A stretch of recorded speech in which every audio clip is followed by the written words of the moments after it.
Programang ito ay rated SPG. Striktong patnubay at gabay ng magulang ang kailangan. Maaaring may masiselang tema, lengguwahe, karahasan, sexual, horror o droga na hindi angkop sa mga bata.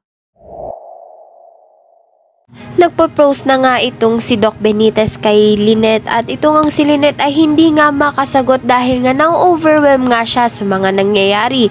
Samantalang ito ngang si Moira ay galit na galit nga dito kay Doc Tanyag dahil nga nandoon nga siya sa venue at sinisisi nga nito ni Moira kung bakit hindi nga makasagot itong si Lynette dito nga sa alok nga nitong kasal ni Doc Benitez. Dahil sa kagustuhan ngang pakasalan ni Doc Benitez itong si Lynette ay pinayuhan nga siya ni Doc Lindo na sabihin nga muna ang tinatago niyang sikreto na anak niya nga talagang tunay itong si Zoe, upang ang sa gayon pag nagpakasal na nga sila ay wala na nga siyang sikretong maitatago dito kay Lynette. Subalit ito ngang si Lynette ay hindi nga makasagot ng tanungin nga siya nito ni Doc Benitez na kung gusto nga siyang pakasalan dahil nga duda nga itong si Lynette na may tinatago pa rin nga itong si Doc Benitez sa kanya.